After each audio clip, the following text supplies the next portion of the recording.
यो भिडियोमा चाहिँ हामी Vivo V70 भन्ने फोनको बारेमा कुरा गर्न चाहँदैछौँ, जसमा चाहिँ तपाईँले फ्ल्यागसिप लेभलको गेमिङ, एकदमै दामी खालको क्यामेरा, एकदमै राम्रो खालको ब्याट्री, सबै कुरा एकदमै दामी पाउन सक्नुहुन्छ। यो फोनमा चाहिँ तपाईँले एकदमै बबाल खालको स्पेसिफिकेसन र फिचर्सहरू चाहिँ पाउन सक्नुहुन्छ। र यो फोनमा एउटा यस्तो कुरा छ जो कि तपाईँको मार्केटमा कुनै पनि फोनहरूमा छैन। र त्यो चाहिँ मैले प्रोसेसरको बारेमा कुरा गरिरहेको होइन, मैले कुनै अरू नै कुराको कुरा गरिरहेको छु। त्यसको बारेमा पनि आजको यो भिडियोमा हामी कुरा गर्न चाहँदैछौँ। सो यदि तपाईँहरू चाहिँ नेपाली मार्केटमा एउटा एकदमै राम्रो ब्रान्डको एउटा लग्जरी फोन किन्न चाहनुहुन्छ भने चाहिँ आजको यो भिडियोलाई लास्टसम्म हेर्नुहोला। भन्दा सुरुमा चाहिँ यो फोनको डिजाइनको बारेमा कुरा गरौँ। यसमा चाहिँ तपाईँहरूले ग्लासको ब्याक पाउन सक्नुहुन्छ। एउटा एकदमै राम्रो खालको एल्युमिनियमको फ्रेम, IP68 69 को प्रोटेक्सन, एकदमै स्लिम खालको प्रोफाइल र 194 ग्राम वेटमा चाहिँ तपाईँले यो फोन पाउन सक्नुहुन्छ। यो फोन चाहिँ झ्याप्पै हेर्दाखेरि चाहिँ एकदमै महँगो फोन जस्तो लाग्छ, एकदमै एक्सपेन्सिभ, एकदमै लग्जरी टाइपको फिलिङ चाहिँ तपाईँहरूले यो फोनमा पाउन सक्नुहुन्छ।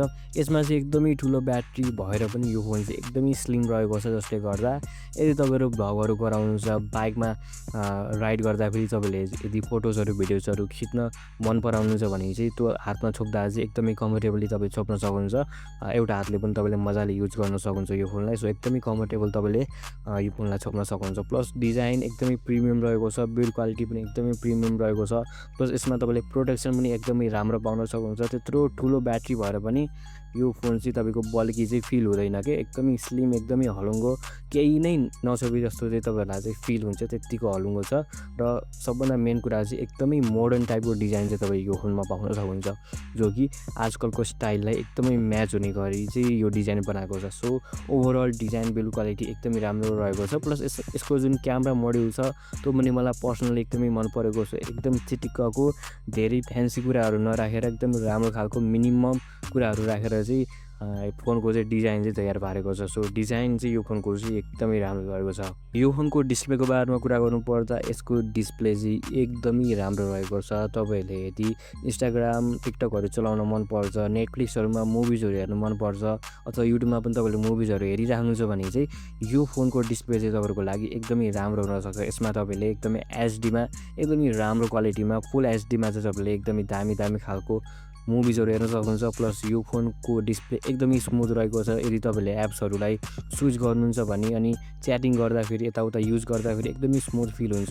120 हर्जको रिफ्रेस रेट दिएको छ र यो फोनको डिस्प्ले पनि एकदमै ठुलो रहेको छ। 6.59 इन्चको एमोलेड प्यानल डिस्प्ले, 1.5K को रिजोल्युसन पनि तपाईँले पाउन सक्नुहुन्छ। यदि तपाईँहरू चाहिँ बाहिर बसेर यदि फोन युज गर्न चाहनुहुन्छ भने पनि यो फोनमा चाहिँ तपाईँले 5000 निट्सम्मको ब्राइटनेस पाउन सक्नुहुन्छ, जसले गर्दा तपाईँले चाहिँ यो फोनलाई आउटडोरमा युज गर्न सक्नुहुन्छ। सो नेटफ्लिक्सहरू हेर्नको लागि, गेमिङ गर्नको लागि, अनि चलाउनको लागि, फोनहरू युज गर्नको लागि, यताउता गर्नको लागि, सबै कुरा गर्नको लागि चाहिँ यो फोन चाहिँ एकदमै दामी रहेको छ। अनि प्लस यसमा तपाईँले चाहिँ अल्ट्रासोनिक फिङ्गरप्रिन्ट स्क्यानर पनि पाउन सक्नुहुन्छ, जो कि एकदमै दामी कुरा हो होइन। सो एकदमै सार्प, एकदमै भाइब्रेन्ट, एकदमै एक्सिलेन्ट टाइपको डिस्प्ले चाहिँ तपाईँले चाहिँ यो फोनमा पाउन सक्नुहुन्छ। यो फोनको पर्फर्मेन्सको बारेमा कुरा गर्नुपर्दा चाहिँ यदि तपाईँहरूले Free Fire, PUBG, call of duty, mobile legends अथवा फुटबलहरू त्यस्तो टाइपको हेभी गेमहरू यदि खेल्न मन पराउनुहुन्छ भने यो फोन तपाईँहरूको लागि एकदमै राम्रो हुनसक्छ। किनभने यसमा तपाईँहरूले स्न्यापड्रागन 7 Gen 4 भन्ने चिपसेट पाउन सक्नुहुन्छ। 12 GB को ऱ्याम रहेको छ। एकदमै राम्रो खालको तपाईँले चाहिँ यो फोनमा पर्फर्मेन्स पाउन सक्नुहुन्छ। तपाईँको एपहरू एकदमै चाँडो खुल्छ, गेमहरू पनि एकदमै चाँडो लोडिङ हुन्छ, मल्टिटास्किङहरू पनि एकदमै स्मुथ हुन्छ। तपाईँले चाहिँ यता गेम खेल्दै म्युजिकहरू सुन्दै पनि गर्न सक्नुहुन्छ, च्याटिङ गर्न पनि सक्नुहुन्छ। सबै कुरा चाहिँ तपाईँले चाहिँ एकैचोटि चाहिँ एकदमै राम्रोसँग गर्न सक्नुहुन्छ। सोसल मिडिया एकदमै स्मुथली चल्छ। टिकटक, इन्स्टाग्रामहरूको त कुरै नगरौँ, एकदमै तपाईँको मक्खन चल्छ। सो केही पनि त्यस्तो प्रब्लमहरू चाहिँ तपाईँले फेस गर्नु पर्दैन। हिटिङको इस्युहरू पनि छैन त्यस्तो खासै होइन। सो ओभरअल गेमिङ पर्फर्मेन्स चाहिँ तपाईँले चाहिँ यो फोनमा एकदमै राम्रो पाउन सक्नुहुन्छ। चिपसेट एकदमै बबाल भएको कारणले तपाईँले पब्जी, कल अफ ड्युटी जस्तो गेमिङहरू चाहिँ के भन्छ एकदमै हाई एफपिएसमा, एकदमै हाई सेटिङमा, अल्ट्रामा के भन्छौँ, अल्ट्राम्याक्स, सबै टाइपको एकदमै हाई सेटिङमा चाहिँ तपाईँले चाहिँ गेमिङ पनि यो फोनमा गर्न सक्नुहुन्छ। अब चाहिँ हामी यो फोनको सबभन्दा बवाल कुरामा, जो कि यसको क्यामेरा हो। ट्रस्ट मी गाइज यो फोनको क्यामेरा एकदमै बवाल रहेको छ। मलाई चाहिँ यदि कसैले चाहिँ तँलाई आइफोनको क्यामेरा मनपर्छ कि भिभोको क्यामेरा मनपर्छ भनेर यदि सोध्यो भने मैले चाहिँ भिभोकै चुज गर्छु। यसको क्यामेरा मलाई यति मनपर्छ, यति राम्रो यति ब्युटिफुल फोटोजहरू खिच्छ नि। अब आइफोनको कुरा गर्नुपर्दा त्यसमा चाहिँ अलिकति कन्ट्रास्ट अलिक बढी हुन्छ, फोटोलाई चाहिँ अलिकति आफै एआई हो कि के हो थाहा भएन होइन, आफै हल्का एडिट गरेर चाहिँ हल्का धेरै गोरो देखाइदिने टाइपको कुराहरू चाहिँ आइफोनले गर्छ। तर यो फोनमा त्यस्तो छैन, एकदमै नेचुरल एकदमै राम्रो खालको फोटोहरू यो फोनमा चाहिँ तपाईँले चाहिँ खिच्न सक्नुहुन्छ। एकदमै दामी रहेको छ क्यामेरा चाहिँ। 50 मेगापिक्सलको मेन क्यामेरा तपाईँले पाउन सक्नुहुन्छ। 50 मेगापिक्सलको 3x पेरिस्कोप टेलिफोटो पनि तपाईँले पाउन सक्नुहुन्छ। भन्नुको मतलब तपाईँको जुम गरेको फोटोहरू एकदमै राम्रो आउनेवाला छ। 8 मेगापिक्सलको अल्ट्रा वाइड क्यामेरा, 50 मेगापिक्सलको सेल्फी क्यामेरा तपाईँले पाउन सक्नुहुन्छ।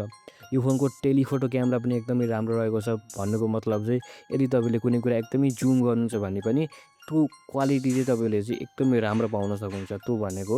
अनि यसमा चाहिँ तपाईँले सेल्फीहरू भयो, सबै कुराहरू एकदमै राम्रो पाउन सक्नुहुन्छ। अनि मेन कुरा भनेको चाहिँ स्किन टोन चाहिँ तपाईँको एकदमै नेचुरल देखाउँछ क्या, एकदमै नेचुरल एकदमै हाई क्वालिटीमा चाहिँ तपाईँले चाहिँ स्किन टोन्सहरू चाहिँ पाउन सक्नुहुन्छ। ब्याकग्राउन्ड ब्लर पनि एकदमै प्रोफेसनल तरिकाले गरिदिन्छ। सो एकदमै रियलिस्टिक फोटोजहरू चाहिँ तपाईँले यो फोनबाट खिच्न सक्नुहुन्छ। यसले बिहानको मात्र होइन रातिको पनि फोटोहरू भिडियोहरू एकदमै राम्रो खिच्ने गर्छ। यसमा तपाईँले 4K सम्मको चाहिँ भिडियोजहरू रेकर्ड गर्न सक्नुहुन्छ। एकदमै राम्रो खालको स्टोरेज क्यापेसिटी पनि तपाईँले पाउन सक्नुहुन्छ होइन। सेल्फी भिडियोहरू भयो, ब्याक क्यामेरादेखि बनाएको भिडियोहरू भयो, सेल्फीहरू इन्स्टाग्राममा भिडियो कलहरू गर्दा फेरि भयो, सबै कुरामा चाहिँ क्यामेरा चाहिँ एकदमै राम्रो रहेको छ। हाइलाइट्सहरू चाहिँ एकदमै कम्फोर्ट वेमा स्क्रिनलाई एकदमै नेचुरल देखाउने टाइपको चाहिँ तपाईँले चाहिँ यो फोनमा क्यामेरा चाहिँ पाउन सक्नुहुन्छ। सो यदि तपाईँहरू चाहिँ कन्टेन्ट क्रिएटर हो, टिकटकहरू गराउन एकदमै मनपर्छ, भिडियोजहरू खिच्न एकदमै मन पराउनुहुन्छ, अथवा युट्युब च्यानल छ कन्टेन्ट बनाउनुहुन्छ भने चाहिँ यो फोन चाहिँ तपाईँको लागि एकदमै दामी फोन चाहिँ हुनसक्छ। अब यो फोनको ब्याट्रीको बारेमा कुरा गर्नुपर्दा 6500 mAhको ब्याट्री तपाईँले पाउन सक्नुहुन्छ।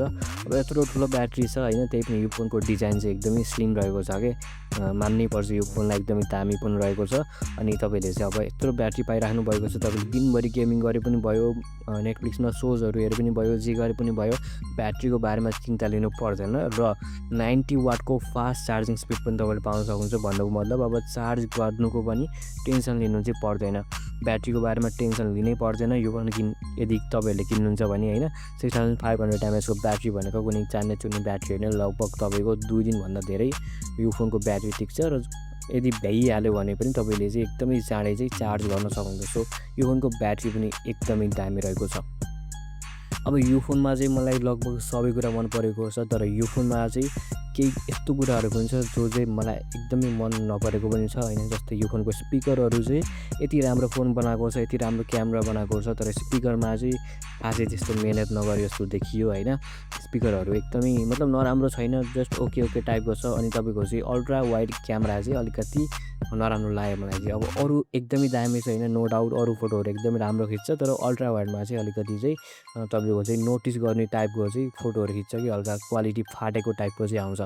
सो ओभरअल यो फोन चाहिँ एकदमै दामी रहेको छ होइन। यदि तपाईँहरूसँग एकदमै राम्रो पैसा छ, एउटा एकदमै लग्जरी टाइपको एकदमै दामी खालको फोन किन्ने सोचिराख्नु भएको छ, तपाईँलाई आइफोन किन्नु छैन, तपाईँलाई स्यामसङ किन्नु छैन, यो फोनबाट यो दुईवटा फोनबाट तपाईँहरू एकदमै टाढा हुन चाहनुहुन्छ, एउटा युनिक टाइपको राम्रो खालको फोन किन्न चाहनुहुन्छ भने चाहिँ यस यो फोन चाहिँ तपाईँको लागि एकदमै बेस्ट हुनसक्छ।